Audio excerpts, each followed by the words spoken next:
Welcome to Opera Night Long Island, presenting virtual concerts once a month. My name is Isabella Eridita Johnson, and I'm the director of the series. Opera Night had its humble start almost 30 years ago as an open mic in a coffee shop with a honky-tonk piano. Over the years, we've worked with hundreds of singers near and far, seasoned singers with fine reputations, students and amateurs, and what we all have in common is how much we love opera. Now that we have started virtual concerts, we are including poets as well. For our February 2021 presentation, we begin with baritone Roberto Borgatti, who will sing "Ah per sempre," "Ah, I Have Lost You Forever," from I Puritani by the great bel canto composer Vincenzo Bellini. Following Roberto will be soprano Taylor Consiglio, who will sing an art song, Si mes vers, If My Verses Had Wings, from a poem by Victor Hugo and set to music by Reynaldo Hahn. Poet Tony Policano will read two of his poems, The Salvation Army Santa Claus and Windows at Nice. And we will conclude with a conversation with Roberto. Enjoy.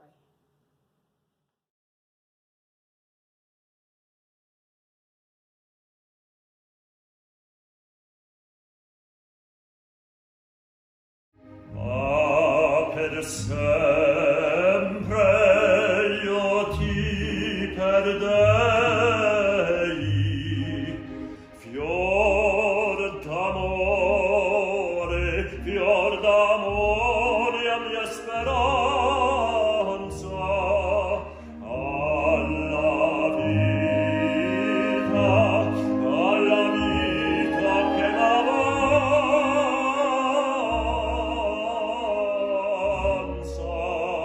sarà piena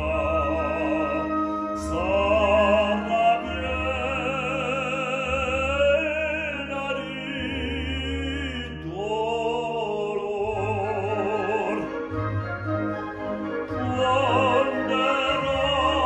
Quanderai per mie nari, in poter dell'avventura, in poter dell'avventura. Io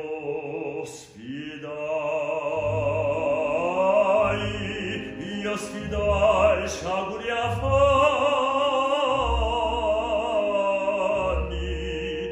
nella speme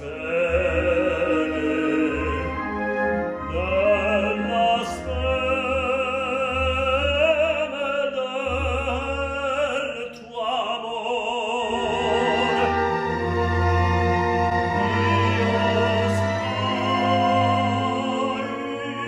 Io sciaguri affanni nella speme del tuo amor. Del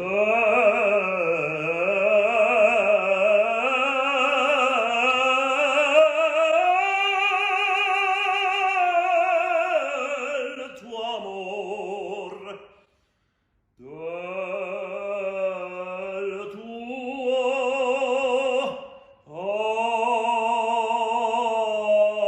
amor.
opera lovers, poetry lovers.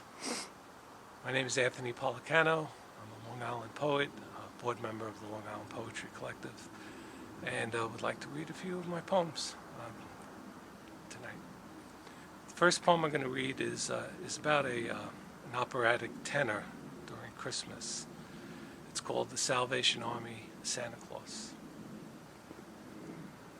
The Salvation Army Santa Claus is a stalwart, out-of-work tenor, joyous and true in thick black-soled boots, fuzzy red suit, white beard. Operatic outside of Macy's doors, shuffling in place to keep warm as shoppers dart to and fro. He keeps smiling in merry silence in the neon shadow-filled air.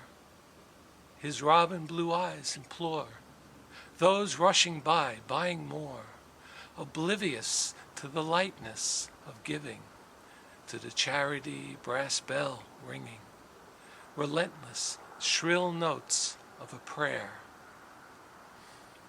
The Salvation Army Santa Claus, he sticks to his got-a-job purpose, blesses just by his presence the hard-hearted and the blind, the tight-lipped and the toothless, the wing-tipped and the shoeless, all who pass him going nowhere they've been 1,000 times before.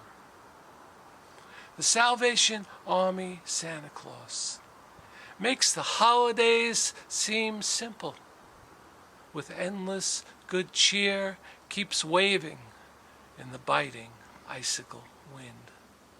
He's a big red suit on the pavement, a fat, festive tree taking root, and if through my eyes you could see, well then you'd have to agree. He seems so familiar but strange.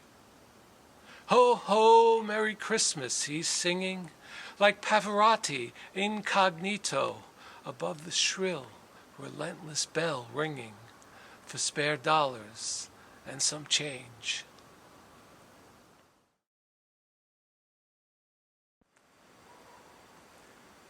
This poem is called Window at Nice. It's based after a Raoul Duffy painting. Raoul Duffy was a post-impressionist painter.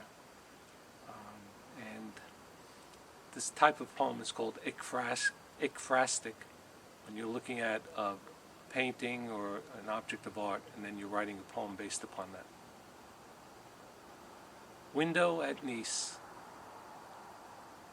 There is a window at Nice where I often sit just to stare across the blue-painted Mediterranean, calm as cerulean wallpaper water with rarely a wave to disturb the sounds of morning colors bleeding, safe and well contained. I gaze at the faces of houses that abide in the city like bathers on a ribbon of sand, bronzed beach bodies asleep, one on top of another. Sometimes I bring flowers and place them between us on a pedestal table like a garden. Yet sometimes just the clouds are enough to make our passions blush. There is a window at Nice where I notice familiar eyes of a lover canopied below the hills. We stare as lovers will on a rendezvous, and if in the mood, slow dance, sidestepping velvet ottoman, sofa, and chairs behind the butter-lace curtains and massive shutters opening onto a green veranda. We're locked in a jealous struggle, a once-in-a-lifetime affair. And the palette of colors grow half a shade darker and less tempestuous in each counting year. There is a window at Nice where a young man will fever for the hips of a beautiful girl, swaying as she walks down the street in a dress of the sheerest linen net, while the sun that funnels her legs paints her sandals, plays tag with her toes, the lessons of love always passing below and above, lessons that can't be explained. There is a window at Nice where an old man remembers more than he can see. The sounds of pigeons that inch on the ledge, a dove or two that coo in the moist morning air. Stars withdraw into a bathrobe of sky. Sunlight yawns at the world awakening. An old man with a passport of colors, becoming the landscape he sketches. There is a window at Nice where my love's kiss lingers, where her healing hands touch a fingertip to her sealed lips. I understand then the silence of the sea and the melancholy arc of days traveling back to where love began, in the air of my studio window at Nice. And thank you. There we go. So welcome. Thank I'm you. here today with Roberto Borgatti, and he is not only a world-renowned golf instructor, but he's the director of Golf for Sportsed TV. And what's interesting for us to know is that he's been singing opera professionally for the last 7 years. So we're going to have a chat and get to know Roberto. I started my first formal study 6 months before I sang my first performance. Really? So, yeah. Well, 6 months before being cast, I'm sorry, before the audition for La Traviata that I sang with Opera Exchange. And I had, yeah, it sounds like... that's hard for me to believe, but go ahead, explain this. Right. I had, had some listening experience with opera. I was fortunate that my mom took me to see La Traviata when I was 7 years old. Okay. And I only say fortunate because it was an archive that was documented because a photographer picked me out of the audience and said, we'd like you in a picture with Roberta Peter. That was who the performer was. It was in Boston. Or no, it was in Worcester, at the Worcester for La Traviata. And it wasn't really till I was home from university or from grad school, and my mom was going through pictures, and she took out this article from the bottom, and I read, and I hadn't seen it ever since then. Mm-hmm.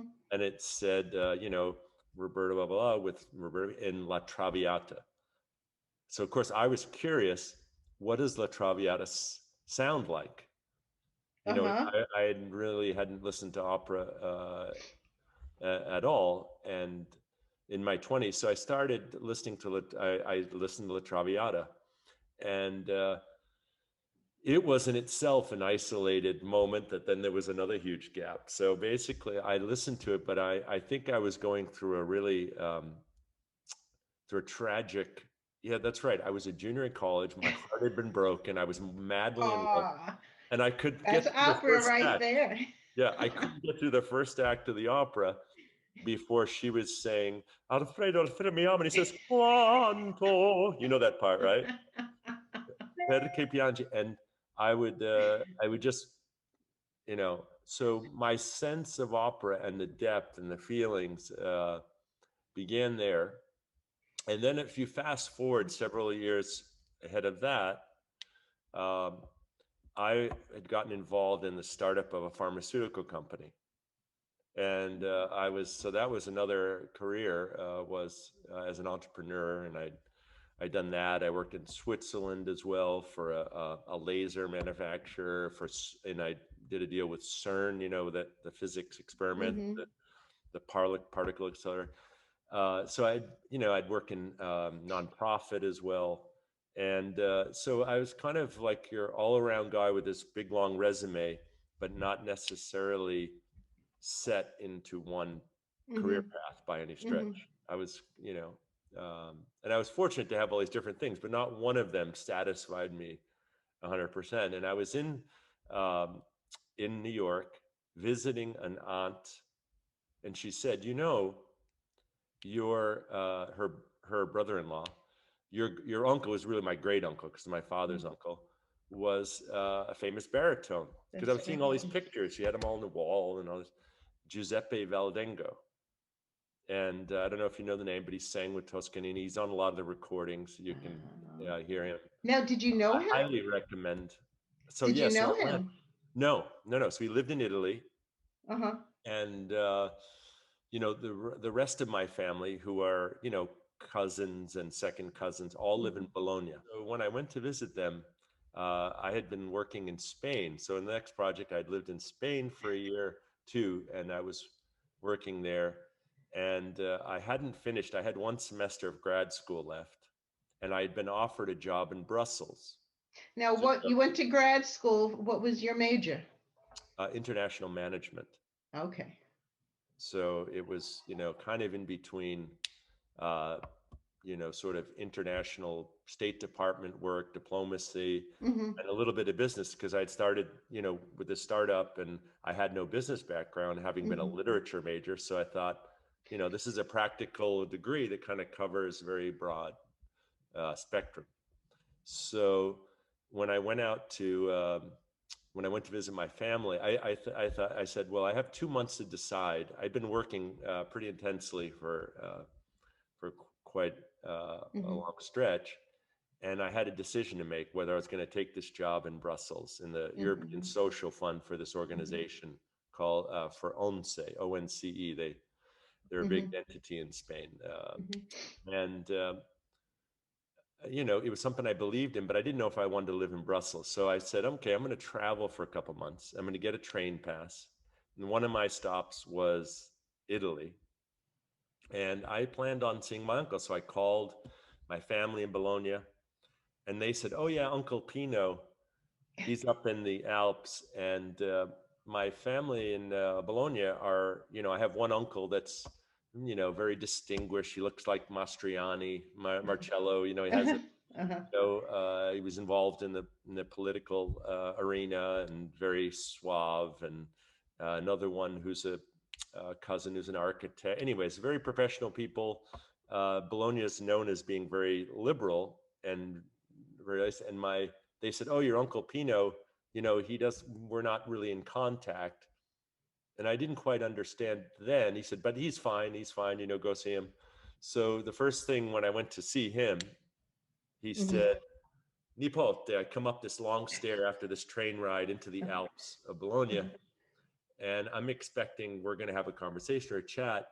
I go up the stairwell, these big, huge dogs come down. His wife, who was his second wife at the time, and he always, his third wife after that, he seemed to outlive all these women, and they would get progressively, younger. But there was probably I think there was a 40-year age gap in his Did last. he have any kids? Do you have any kids? When I came in the house, he said, "Allora, ragazzo, canti fai?" And he went behind the piano, and I said, "Ma zio, canto. I don't sing, And he said, "No, come on, fai."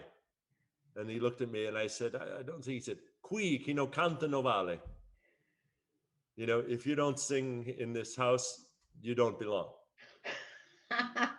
Uh-oh. So he goes, ma, ma, ma, ma, ma, ma, ma, and then I'm trying. He says, "Oh, you have a voice," right? And so I ended up staying there for a month. I'd only planned on going for a couple of days, and every morning I would vocalize with him, and I would wake up to him, singing from Bellini's. Or I would walk, some mornings. I just remember this. From the guest house, like get a little guest house and up on this hill in the main house and those little paths, making coffee and hearing, in the Alps, and this beautiful voice, this beautiful 80-year-old man's voice. But I also understood, why he lived apart was, he had grown up under Mussolini, and that was a different generation and a different mentality. And so, anyone who, who was of a different political ilk or even somewhat, was, so that was his, and that's, I think, why he left the Met. I think he said something that was construed as anti-Semitic. He was a star at a very young age, so he benefited. I mean, he was personally, but his own intellect. I mean, he was a very simple. Hmm. He had a very simple mind, very warm, very this, but you know, he wasn't. He never challenged himself. Did he talk about Thought deeply. Toscanini? Did he talk Oh yeah, about? yeah. He wrote a book called O Cantato con Toscanini about his experiences with. It's in Italian. I don't think there's an English translation. Oh, true. All right. that you Well, can maybe that would be some project to do that. I think that Yeah. would be, yeah, that'd be great. So, all right. So then you vocalized and you worked with him, you said, for a month.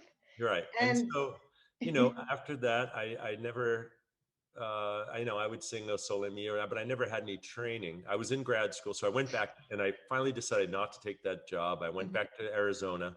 I was going to a place called Thunderbird, and I had a semester left, and I was in the grocery store halfway through the semester, and I hear this woman I'm talking to her in line. She tells me that she's an opera singer, and her name is Gail Dubenbaum. Massaro. Okay. She sang at the Met. She married Massaro is her now married name, and a wonderful couple that I ended up taking through the rest of the semester. Through those last days, I probably took 10 voice lessons, Mm-hmm. and then it was just a hobby. It was just a hobby, and life got busy, and other things happened, and the golf career blossomed because I got a book contract to write about golf, my instruction, my techniques, and stuff like that. I didn't intend to be a golf pro either. It's funny the way things happen in life, especially if you don't have a central main interest that you want to follow. Mm-hmm. So I was living in Sarasota and teaching, and a friend from New York was coming down because I had met a bunch of opera people and synth people that played in the Met orchestra, and Daniel Ferro, for example, a few people that knew my uncle. Mm-hmm. And he had given me their names and said, would you get in touch with them and tell them Pino? And he gave me a copy of a CD to give to these people as well, and give them my best.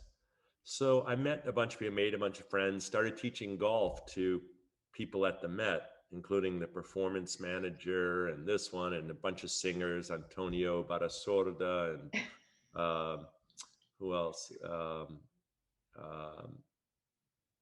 Yeah, I can't think of names, but at any rate, I started being around singers, but I wasn't singing by any stretch.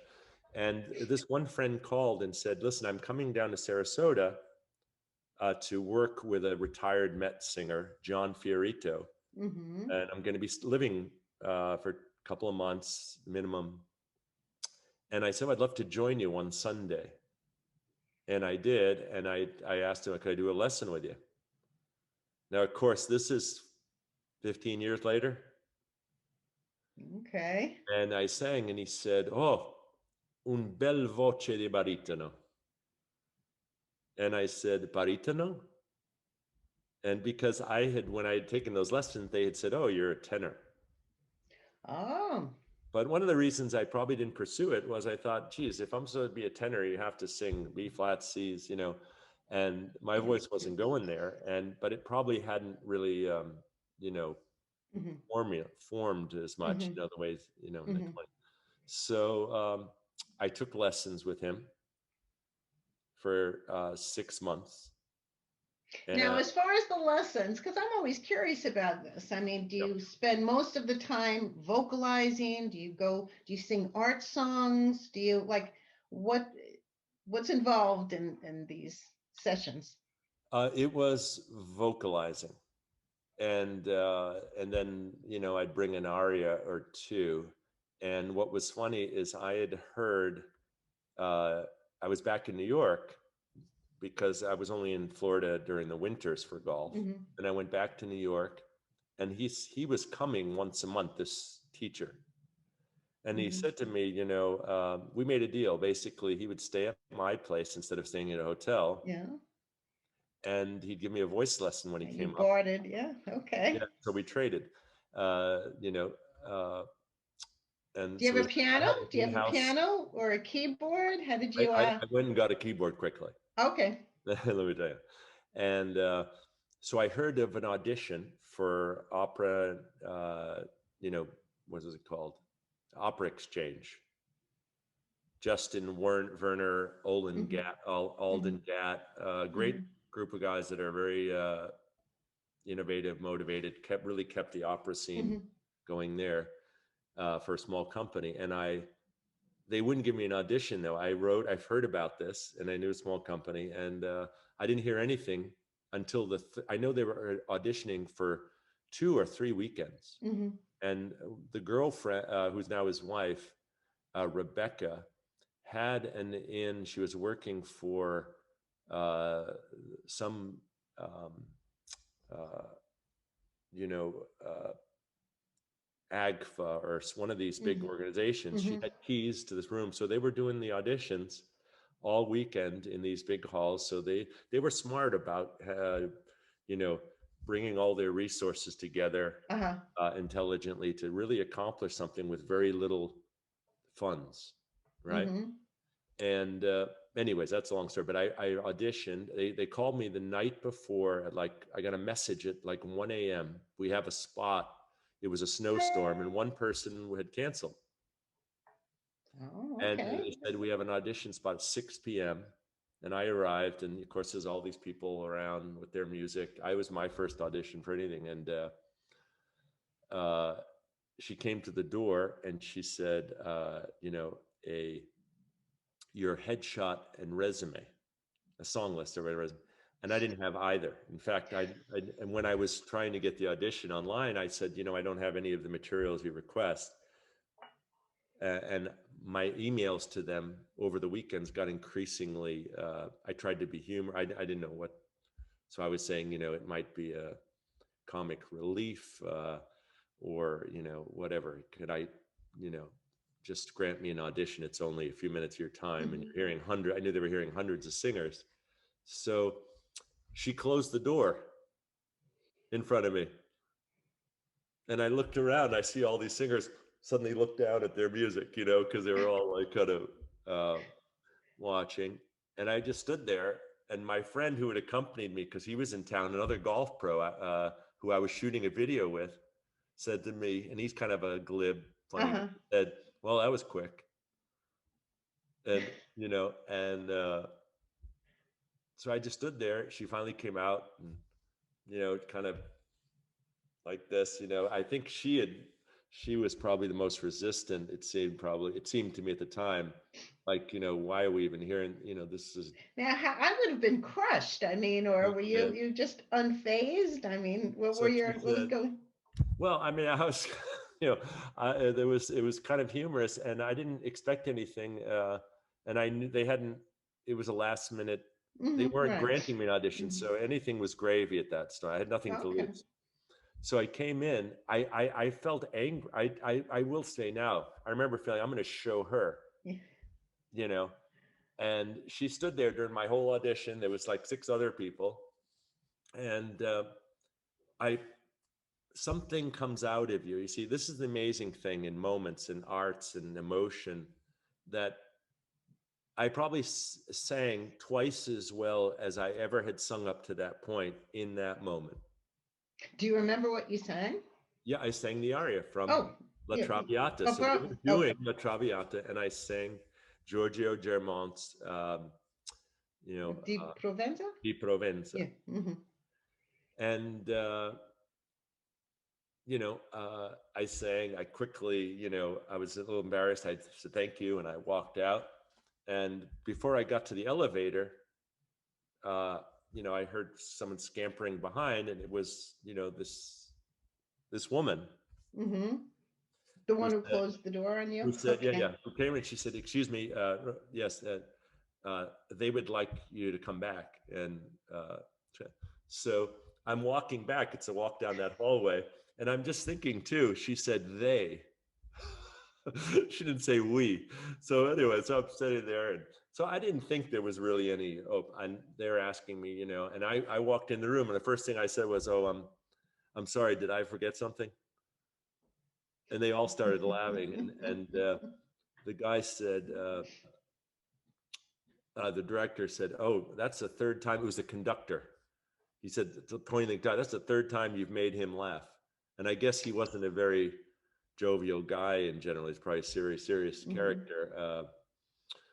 And so they started asking me questions and this and that. And I told them, I had never sung any roles or anything. Had never performed on stage. I told them about how, just the basic, I'd started studying. And then I got an email. And I opened it up, and it said, "You've been cast as," it said Giorgio Germont, and in parentheses, cover. Oh, And okay. it said covers will be given a performance. Anyways, still it was way beyond what I ever dreamed. So it was, kind of the culmination. It was really magical. But I still called them and said, I have a few questions, because I was going down for the golf season. This was December. The performance was in May. I mean, I was going to have to learn the role. I said, do you, and I got a call, yes, this and that. And I said, do you realize that I have no performance experience? And the guy said, yes. And I said, well, I said, I realize it's just a big role for, I don't want to be cast because people liked me or thought I might be fun or have. And he said, I remember saying, "Are we having this conversation?" He said, "You realize there's like 20 Germonts we have in line just for that part behind you." He said, I'll let me know in the next 24 hours. Boom, click. Ooh. So they were very businesslike. I have to hand it to him. They really ran it. They didn't run it like a small opera company in that respect, in terms of their professionalism of what they demanded and things.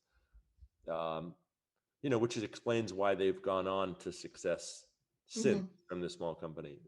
Everybody involved, including my other counterparts. How is the company doing now with? Well, they don't exist. So one of them became a conductor at and he's in a house in Dresden or in Germany somewhere, Alden. Justin, who was one of the company directors, has now his own agency for talent. Justin Werner. I don't know if you're familiar, if you know him by chance or chance. But anyway, so it was really, learning that opera and being part of that was really a humbling experience. Because it was.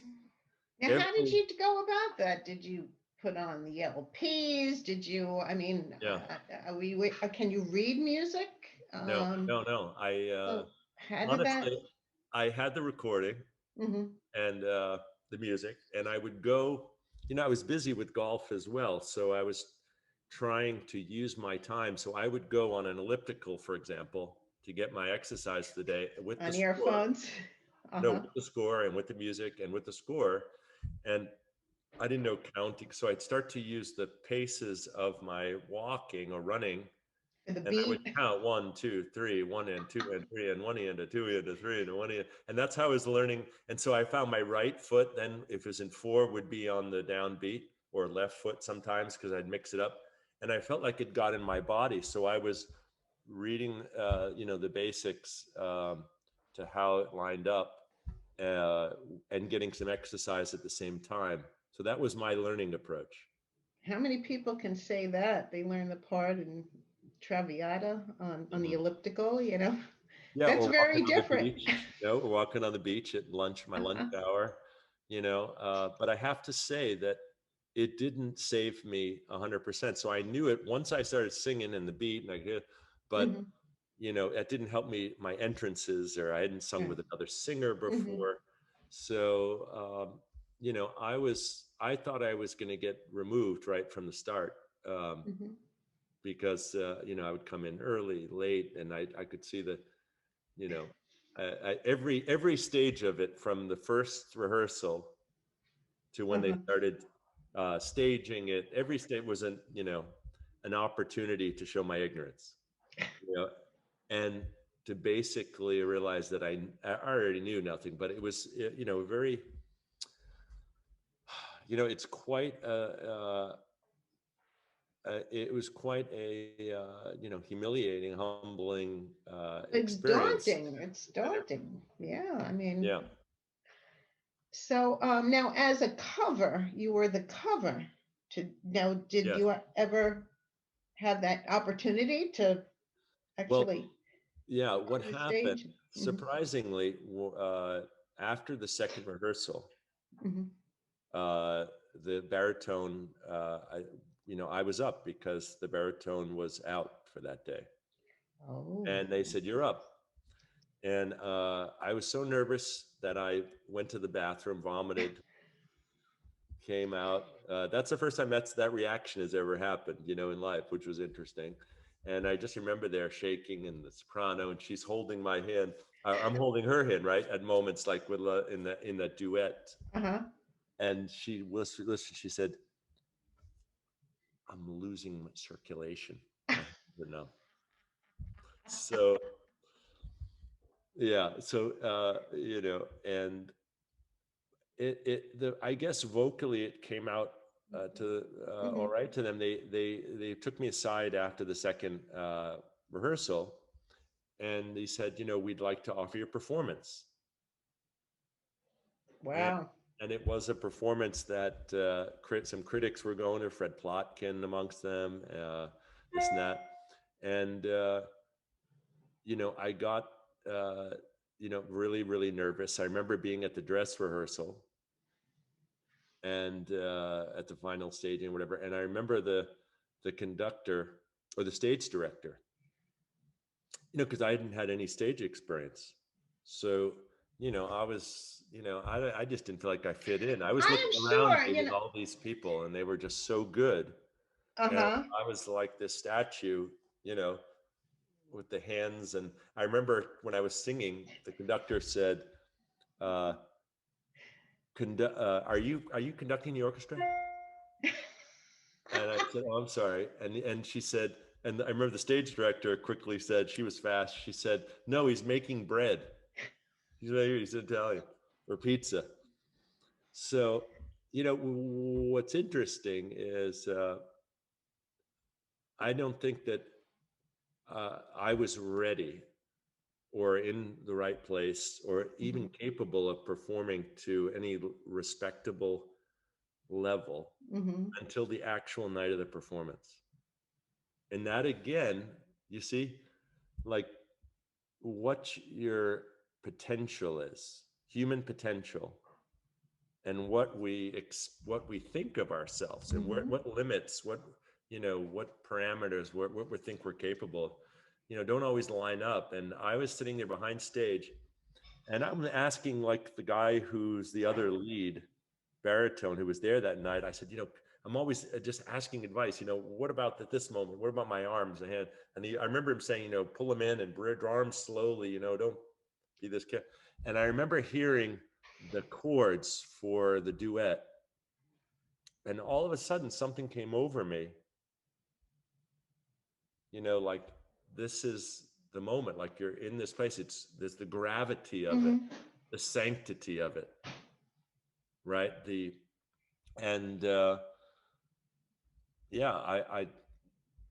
made it through the performance. I was fortunate to get a good review, and then I got asked, based on that, to do with Opera New York. I did Escamilla. I did Carmen. Carmen, nice. Yeah. And then my third role was I did with Mark Oswald. It wasn't really my fault, to sing German, was Papageno. So I've done those three roles. I've sung at the Sarasota Opera House in a music festival, and maybe I can get a couple of those clips for you to Oh, that would be nice. Yeah, a Yeah. couple of our opera night members here go down to Florida in the wintertime. One, as a matter of fact, her name is Penny. She lives in Sarasota. Hmm. So I'll tell her to be on the lookout for you. But now the opera is closed. I mean, it's at this point, are they doing any outdoor performances? Yes. Well, they have they're very active. I mean, I think they've morphed and evolved in ways necessary to best Mhm. deal with the situation. Obviously, um, we'll see how this Yeah, we're all goes. managing. Yeah. Okay, so now you working on anything new or Um, what's I'm tell me. very excited to perform uh, for you "A per sempre" from Bellini's "I Puritani," and that was what I used to hear my uncle. That was what I heard my uncle sing when I would walk from the guest house to the main house. For some reason, that was like his vocal warm-up piece. I wanted to say one thing because this is what I'd love to share with our audience. What I love to record for you and for Opera Long Island Opera is the duet from Silvio and Neda from Pagliacci. Well, yeah. So I was working on that and planning to perform that in with Opera New York before the pandemic,